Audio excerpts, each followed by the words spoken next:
Why do you want to see these old tapes so badly?"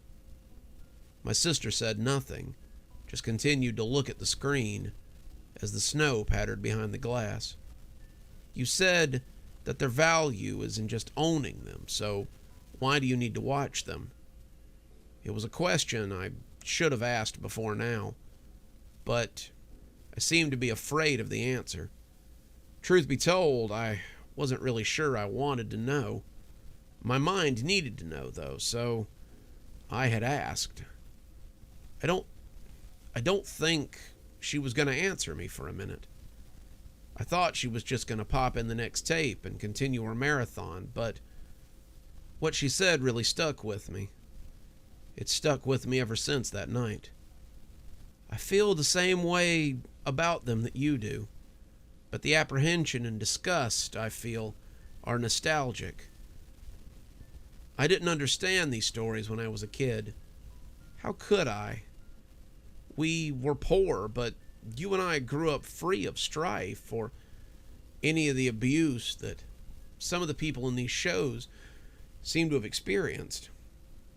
In a way, I suppose we were lucky. In a way, though, it didn't really prepare me for what was to come. My life has been so much less stable than it was when I was a child, and I think I resent now that we didn't have a little bit of upheaval when we were kids. It might have made me capable of handling what I'm going through now. These tapes, though, they make me feel the way I did when I was a little girl. They take me back to a time before all these terrible things happened, and they remind me that there were better times and easier ways when the only apprehension was felt as we watched these tapes. It was the saddest thing I'd ever heard, and I didn't really know how to take it. Thinking about it, I knew she was right. We had never really had any reason to feel slighted or put upon when we were kids. We lived very comfortably, if not poorly. We never wanted for food or shelter.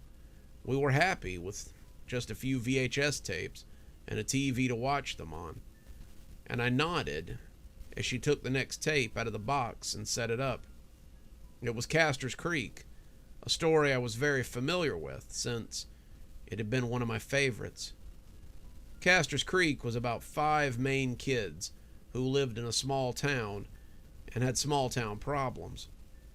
The main character, so much as they had one, was named Peter, and he was a jock character. He was usually the focus of the show as well, but not always. His girlfriend Maggie was a cheerleader, and her best friend Sylvia was her constant companion. It was made pretty clear that Sylvia had a crush on Peter, and it's sometimes a point of contention between the two. Peter had 2 friends, Marcus and Bobby. Bobby is also kind of a jock, but he's more of a funny guy as well, who's always cracking jokes and trying to make people laugh. Marcus is a big guy who mostly seems to be into fixing up his truck. The other character's name is Kyle. He's kind of a typical bad boy. He's always fussing with his hair or working on his motorcycle, and sometimes he acts as a love interest for the 2 girl characters. The character models were pretty standard for the time, but I remember looking forward to watching the show again because it seemed so real to me. It was live action, so of course it was real people, but the situations and the problems always seemed like things I could relate to, despite the fact that I have no frame of reference for these kids and their schoolyard problems. My own high school was small, having about 500 people in it, and most of us had known each other long enough that we didn't really have any sort of drama surrounding people other than the usual girlfriend-boyfriend thing. As the tape started and the theme song played, I remembered how the first episode went, and it gave me a little of that nostalgia that my sister had been talking about.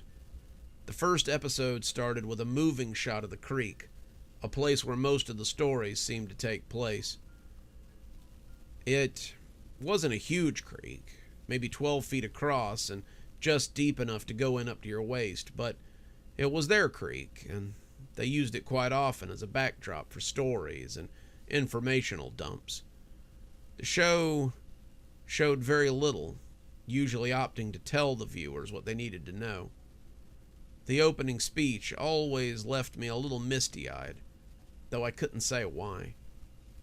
Nobody knows why they call it Castor's Creek. Some people think Castor was the founder of the town, but there's never been any records to show one way or another if this is true. Some people think that Castor was a town hero, maybe a soldier who fought in a war, or who defended the town from one of the Indian tribes when they first settled here. There's no evidence of that either, but people still talk about it often. Others think it's just the guy who used to own the land, whose identity has been lost to time. Whatever the reason, the creek has a lot of meaning to me and my friends. The creek is like the lifeblood of this town, and it ebbs and flows, it rises and falls, and if we're lucky, it comes back the next year so that we can experience it all over again. Castor's Creek, Episode 1, Castor's Creek. The first episode starts with that monologue that I just read to you, and we see Peter sitting by a tree as he writes something in his notebook. I think, given what happens later in the episode, he might be working on a school paper, but it's never really made clear. Somebody calls his name, and Peter looks up as we're introduced to Bobby. Bobby comes up and tells him that Maggie is looking for him, and that she probably wants to invite him to the Sadie Hawkins dance.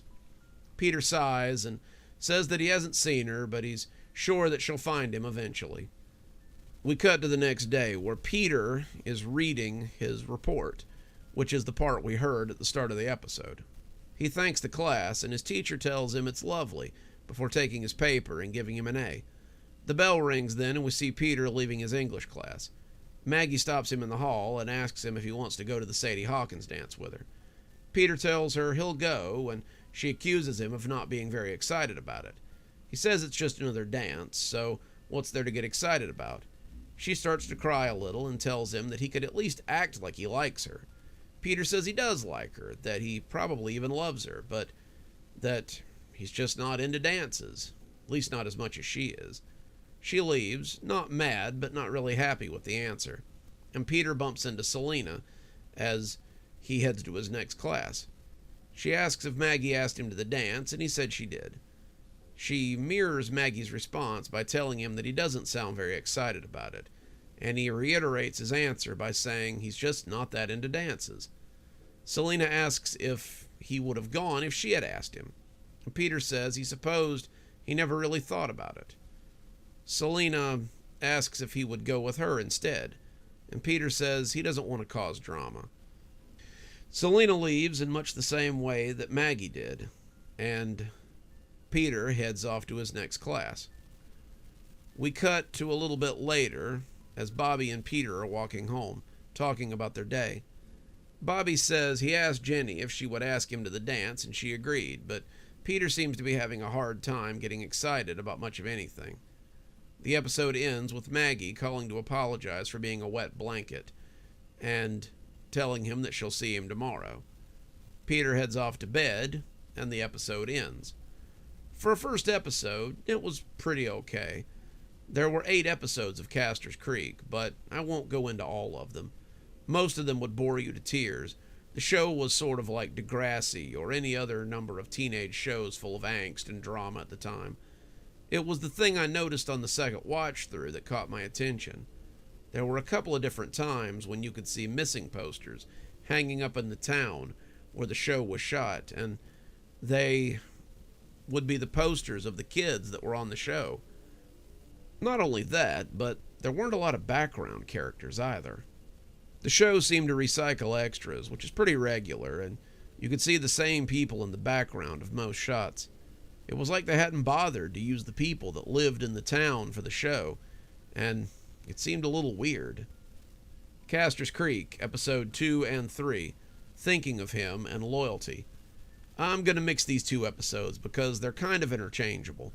Both of them involve Maggie talking to Celine about the upcoming dance and her problems with Peter. There's a B-plot about football practice and math assignments, but Most of it wraps around the two female characters as Maggie tries to figure out whether Peter really likes her or not. It fleshes out a subplot where Selena is clearly interested in Peter, but she's torn between her loyalty to her friend and her desire to date someone she likes. At the end of the second episode, she decides to stay loyal to Maggie, but the tension builds as the story unfolds. Castors Creek, Episode 4, The Big Game. This one sits around the big game between Massaline High School and their football rivals at Gwendolyn Prep. Peter, Bobby, and Mark are excited for the big game, and the cheerleaders are working hard on their routine.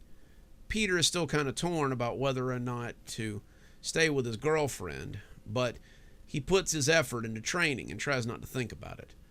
Selena starts dating Marcus, another member of the football team, who's friends with Peter, but doesn't really feel like he's being true to herself. The game goes well, and they win against their rivals, but the problem with the background characters seems to be even worse here. They cut back to the same 2 or 3 shots of the cheering crowd, and it's very obviously recycled. A lot of the kids on the opposing football team are also kids we've seen at the school or, just hanging around. I don't know why it caught my eye so much, but you would have thought if the show was going to be as popular as they clearly believed it would, they would have splurged on some new faces. The characters walk off smiling at the end of the game, and this is when we get our first look at Kyle. He's sitting on his bike in the parking lot, and when he winks at Maggie, it seems to be the first time we see her interact with any sort of attention to a character other than Peter. The episode ends with the two of them noticing each other, and then we transition into Episode 5. Castors Creek, Episode 5, The Sadie Hawkins Dance. This was when the Sadie Hawkins dance comes into play. I think at one point they had meant for it to be a homecoming dance, but maybe they decided this would be better for some reason. All the kids get dressed up for the dance and arrive with their dates and head off in a limo for some reason, probably so all of them could be in the same spot. They're talking animatedly, all of them excited about the dance, except for Peter. Peter is still moody, and we see him casting glowers at Selena as she sits next to Marcus. She looks back at him as well, and the two of them are clearly sharing a moment. But it's cut short when Maggie notices and calls attention to her dress and how pretty it is. They get to the dance and are having fun for a while, Maggie and Peter dancing together. Bobby and Jenny dance together, and Celine and Marcus sit on the bleachers and talk. As they're dancing, Maggie catches sight of Kyle, who is watching her from the door of the gymnasium. He smiles at her, and he moves outside, and Peter says he's going to go talk to some of the other football guys as their dance comes to an end. Maggie says she's going to go get some air, and then she goes outside. She finally gets to speak with Kyle. Instead of talking with the football guys, though, we see Peter go over to Marcus and Celine and talk with them for a bit. Marcus goes to the bathroom, and Celine and Peter talk a little bit more about what she said the other day. They discuss their feelings somewhat and decide to have a dance. Meanwhile, Kyle and Maggie are talking to each other, and we get introduced to him properly for the first time. He tells Maggie that he's from the rival high school, Gwendolyn Prep, and he had hoped that she would be here because he wanted to find out more about her. This leads to them talking outside for a little bit before she invites him in to have a dance. When Peter sees this, despite the fact that he's dancing with her best friend, he gets mad and starts threatening Kyle. The two of them decide the dance isn't the best place to have a fight, an idea that's helped along by the chaperones, and they opt to do this later. The episode ends with Maggie holding Peter back and some of the other guys holding Kyle back. It's a little chaotic, but it's one of the last really normal episodes we get from the show. Castors Creek, Episode 5, The Fight. The title of the episode seems to have nothing to do with what the episode is actually about. The fight was clearly supposed to be Kyle and Peter having their altercation, but it doesn't seem to be what we got. Instead, it's 25 minutes of grainy black and white shots of the main characters as they walk around the set and just seem to be between shots. We get Maggie and Celine talking about how the director has been running them ragged. Maggie says the shooting schedules are brutal, and she hopes it won't last much longer before they get what they need. Celine says she hasn't slept more than about 3 hours since they started shooting, and she's getting ragged. Both of them agree that the Sadie Hawkins dance, the episode before this one, was probably the worst of it, and they had more takes than any shoot they'd ever been to before. Whoever is running the camera clearly doesn't want to be seen, and it must be pretty small because when Selena turns, they duck into a doorway and the footage stops. We begin again with Bobby talking on an ancient cell phone. He's yelling at someone about this is a union violation and how they're supposed to be there for him, not these cocksucking Hollywood types. He says that they haven't had a day off in nearly a week, and the recording schedule's a real killer. He says he hasn't even gotten to talk to his parents in close to a month, and he thought they could do anything about this. And if he thought they could do anything about this, he would have called them instead of his manager. He's also glancing around like he thinks someone might be watching him, and whoever's on the phone with him is probably assuring him that this is just how the business is. He's doing a lot of nodding, a lot of humming, and then finally tells them to figure something out because he can't keep this up forever. Then he hangs up and walks away in a huff. Then we get another segment of Peter talking with a bald guy who must either be the scriptwriter or the director. He doesn't seem to be very happy with what he's reading, and the man looks to be trying to assure him that it's just how things are. Peter tells him that he's done shows like this before, and he knows how things are supposed to be, and this isn't it. He says they may be kids, but they still have rights, and he's not going to sit here and let this guy kill him for what may or may not be a hit show. The longer I watched all of this, the longer I believed that this wasn't meant for anybody to see. It clearly wasn't the episode they had in mind, and it was probably someone's attempt at blackmail. Whatever it is that Peter knows or doesn't know, the man he's talking to finally has enough of being talked to in that way. He begins yelling at Peter and telling him that he doesn't call the shots around here, and that he's just better be glad that he has a job at all. He says that he's the director, and if he says that's how it goes, then that's how it goes. And if Peter wants to continue to work in this industry, then he needs to figure that out. Peter looks kind of scared, and as he finally puts his hands up and walks away, the man nods and goes back to whatever he was doing. There's a grainy shot, last in line, but there's no sound. It's definitely all the kids standing together and talking quietly. Whatever they're talking about, they're clearly not wanting anyone to know about it. The scene cuts out halfway through as we see Kyle standing over Peter and asking if he's had enough. The episode seems to start back up as it was supposed to, and ends as Peter tells him that this isn't over. They're back in their normal attire, and it's pretty clear that this was supposed to be during the Sadie Hawkins dance. Peter tells Maggie to come on, and she leaves with him, but she looks back at Kyle as he lights a cigarette and leans against his motorcycle. That's how the episode ends, but it was an episode that gave us a little more to think about than they intended. Castor's Creek, Episode 6 and 7, The Aftermath, and The Kindling. I'm going to put these two together as well because the particulars of the episode are less important than what you could see during the episode. They all revolve around what Kyle was thinking about after the fight and what Peter was going to do after the battle. There was a lot of brooding and a lot of strained back and forth between the female leads and the two male leads, but after the last video, I found myself watching the actors a little more closely. I had worked some long hours before, and I knew what exhaustion looked like. These kids looked like they were on their last legs, and a lot of them were delivering lines with less than their usual enthusiasm. Peter was supposed to be melancholy, but he came off as more bored than anything. Kyle didn't seem as tired as the rest of them, but he hadn't really been there for quite as long either, so that made sense.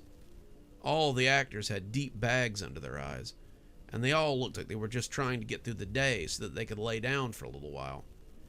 Peter looked to be sporting a black eye, which made sense after the fight, but it looked a little better than stage makeup.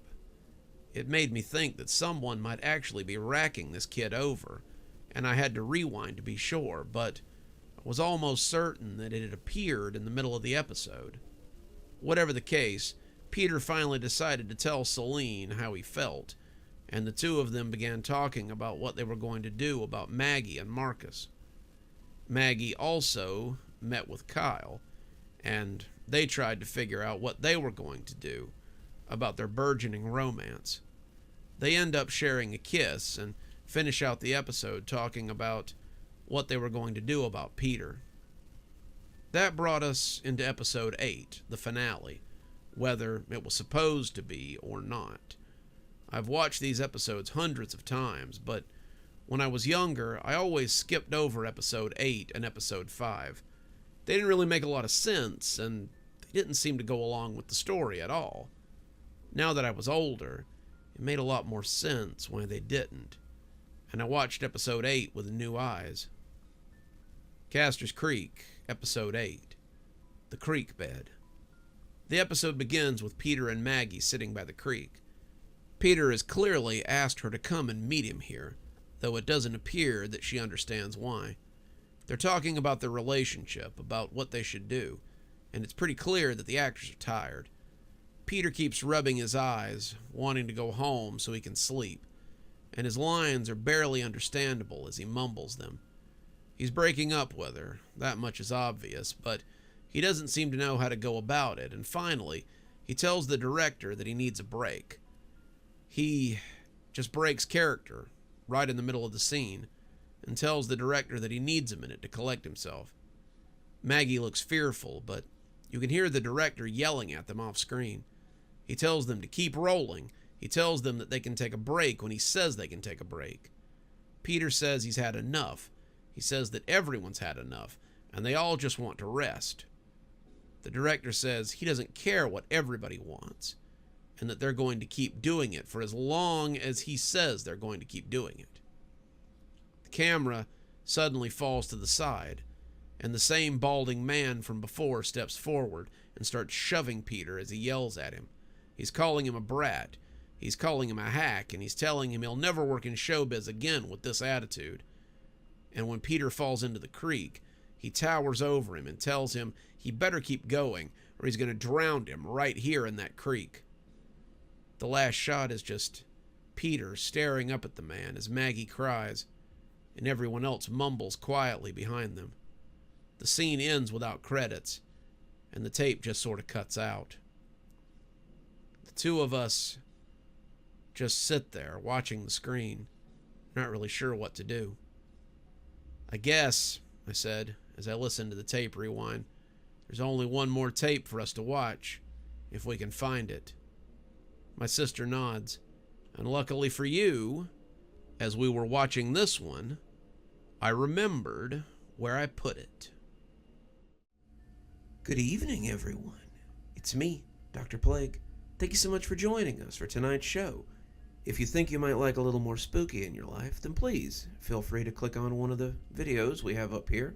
Maybe look at one of the playlists if you're trying to get caught up. I know, there's so many videos on the channel. There's so many series that are going at the same time. Sometimes you just need a little refresher course, and I gotta say, I always enjoy the views. If you're not subscribed, feel free to hit that subscribe button. Maybe hit the bell so you don't miss anything. We upload a lot on this channel, so you won't want to miss a single story as they come out. If you'd like to support the channel, you can click on the Amazon link down there. There's quite a few books in my Amazon account. You can have a look, and if you'd like a signed copy, get up with me through email, and I'll be happy to work something out with you. Also, there's links to my Patreon, and you can become a member on the channel if you'd like your spooky a little bit early. Patrons and members on the $5 tier get their videos 12 hours early. That's in the morning as opposed to in the evening.